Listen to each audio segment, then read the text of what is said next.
Alright, gonna go ahead and give this Rock Out Challenge a shot here. Got American Lock 1100. This is what I did my green challenge with. Unfortunately, I am fairly certain that I have almost completely destroyed the springs in this guy. And I mean like completely destroyed them. Like the key actually does not work in some positions. It's a tragedy.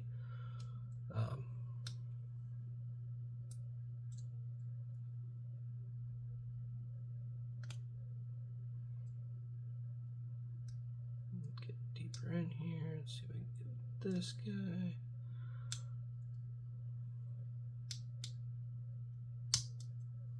And, oh, nope, not quite. Not quite. We're almost there. Something is hanging out. I'm willing to bet it's this guy. No?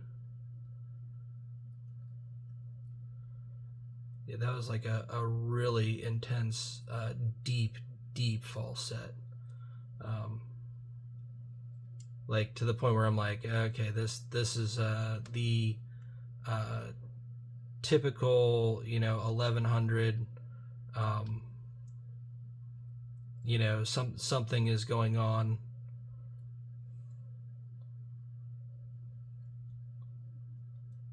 Let's see.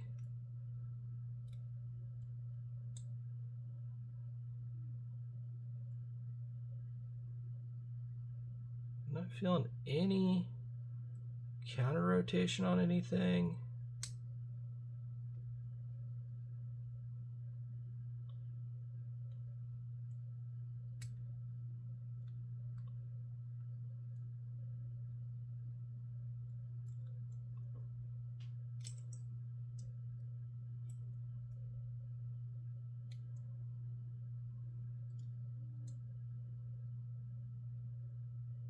See what I get from this guy. Let's see. Anything?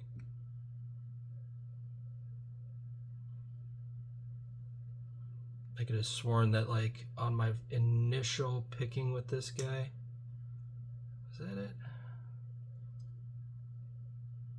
I could have sworn that this was like the pin from hell. It was pin number 1. It's like, you want that belt bad, don't you?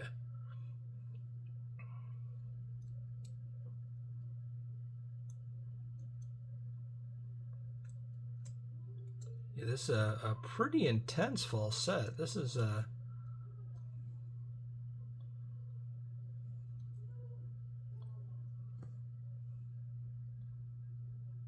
almost to the degree of like, how is this possible? Well, if it wants to be difficult, I can be difficult too.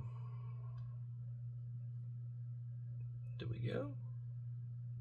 Did they get counter rotation there?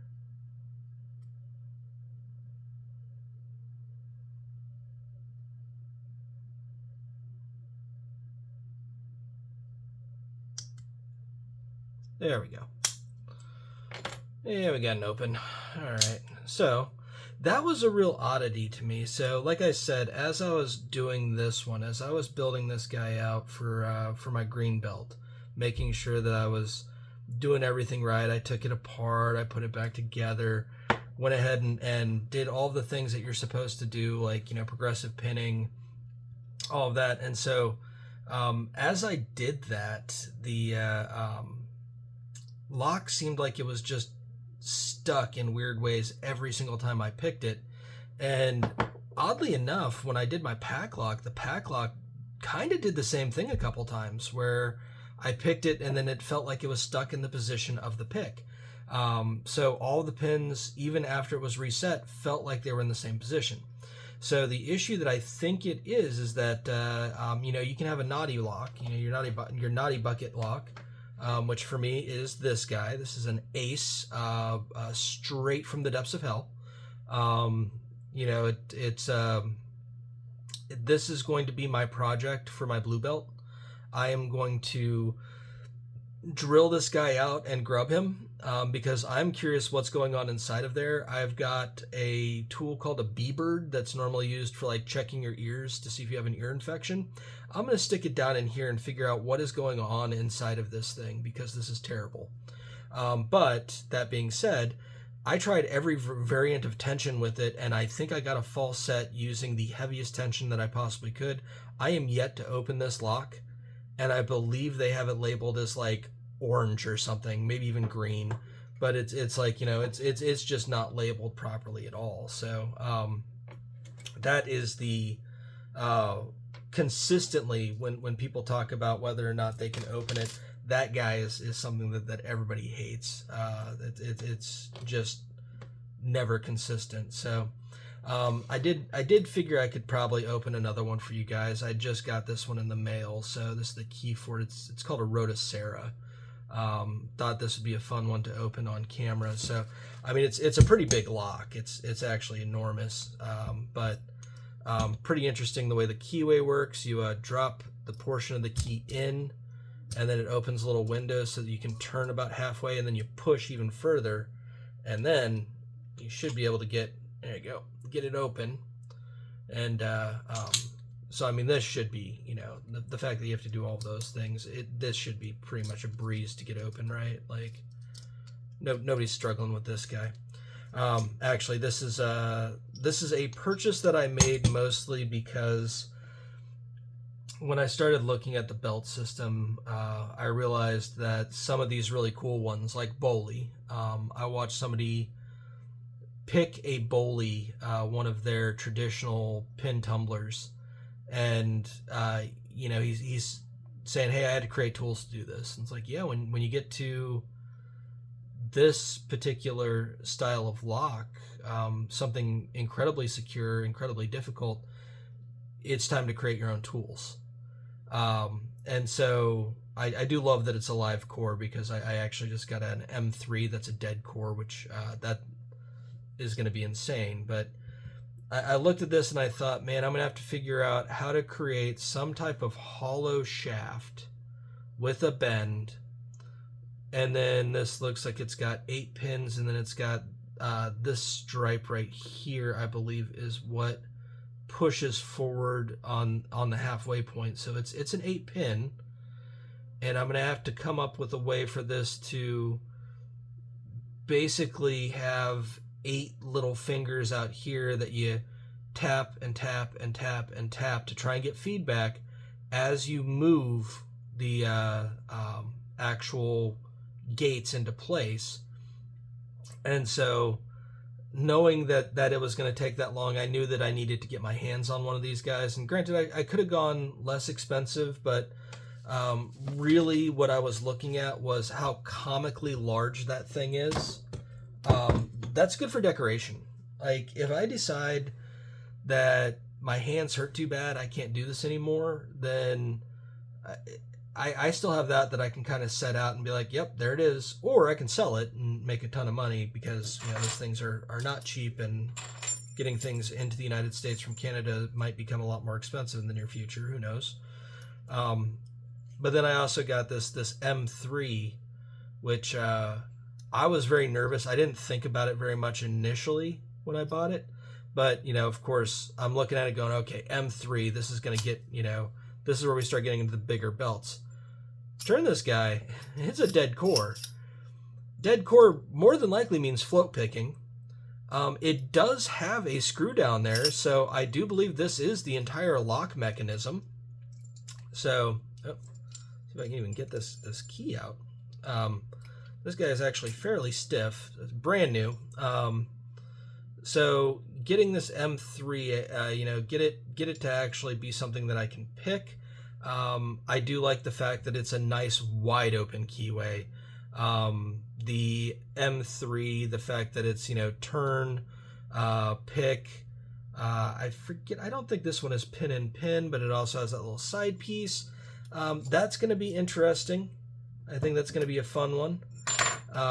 This Keymark X4 that I got, so Lockjaw Manufacturing is doing a lot of new challenges, and this thing is actually like one of the locks they have for sale on its site. This is a red belt lock. and came without a key. I have no idea what I'm looking at. This is probably all 7 pins. And then it's got, this is also Medeco. It's got the little slider piece in there. I was really happy with a video that I believe Lockpicking Lawyer came out with not too long ago, that demonstrated that in the middle of your pick, you can push that slider and get it set, which is going to be incredibly helpful as I'm trying to pick a 7-pin, and I believe that the majority of those are going to be security pins. And then I've got a biaxial that I was able to get from them, from Lockjaw.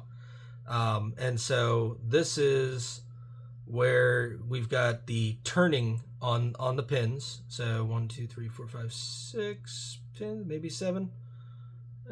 Looks like 6. So yeah, we got 6 pins here that rotate. So this is, you know, rotating pins. We've got the 7-pin with the little spring-loaded piece there, and then the M3. For me, what's terrifying is imagining that this guy is going to be more difficult than this guy,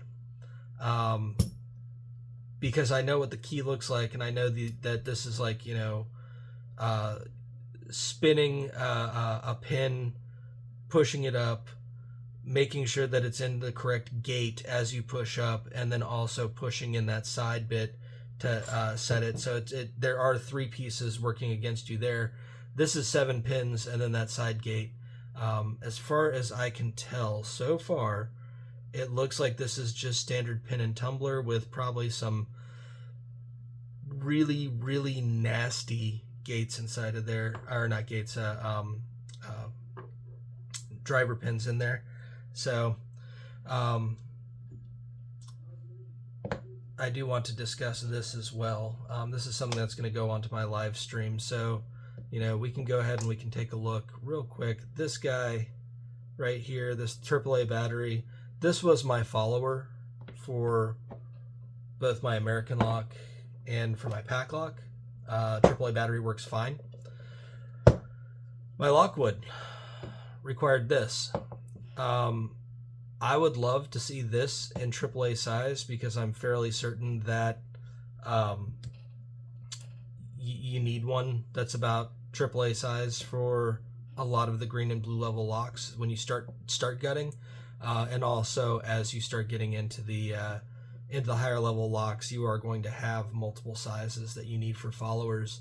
And I think that that's probably a pretty big deal there, is making sure that you have the correct equipment to do all of that. This is very nice. I do like how it can go and push in on all of the pins as you're pushing the follower in or pulling the follower out to go ahead and gut and drop your spools or drop your drivers, and then putting them back in. You can go ahead and lay it in there, and it'll lay down in that nice cradle, and then you can go ahead and tap it in, push it in, and this ball bearing will catch to make sure that you're stopped before the next.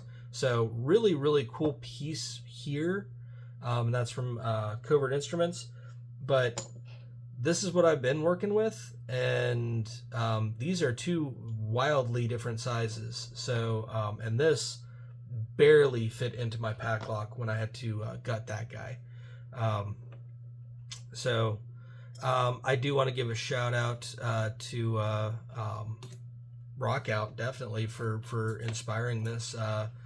Definitely making sure that I'm capable of doing what I'm trying to do with lockpicking, with lock sport in general, learning, bringing things in, and then, you know, he's got the nice little shout out usually to Southern Supplies, where I got this little handy dandy doodad, nice little everyday carry. So, you know, it's really nice when you see somebody active in the threads that's able to go ahead and assist with things like that. And then, of course, you know, Mountain Mick, let me go ahead and make sure the Sparrows is showing here. You know, make sure that people see the Sparrows for Mountain Mick. So, you know, when I first started getting onto Reddit more than a decade ago, it was actually just one of those things where it's like, okay, cool, I can get some good tech information, I can get some good info here and there, And then I was like, okay, let me go ahead and dig in on my hobbies. And shortly after digging in on hobbies, I realized that 99% of the time on Reddit, you don't want to post a comment or reply to a comment because those people are jerks. Like, I'm in a thread about brewing beer, and people are calling me an idiot for saying that I think the fermentation process is interesting. You're in a thread about music, and it's like people are being incredibly judgmental about the artist, or something adjacent to the artist, and it's just kind of a okay. I thought we were here to talk about the music, or things just don't pick up, and it's like, okay, well, it's that happens. But then when I found that the lockpicking community, and there's Mountain Mick being a ball of positive energy to everybody, and it's like, okay, that's warm and welcoming. And then I'm looking at how people are interacting with each other, and people are being nice and polite and friendly and helpful. And of course, he is I would say terminally online. He's definitely on all the time, and so it's like, okay, cool. I almost feel like it's an accomplishment for me when I like something before he does. So I was glad to be able to send him a lock. I want to make sure that he gets up to the blue level, because when somebody's that nice, you got to make him a challenge lock. You got to really give him something to work on. So he's got a pack lock. He's going to go ahead and get that really, really going. Get his 200K, his pack lock award, hopefully soon.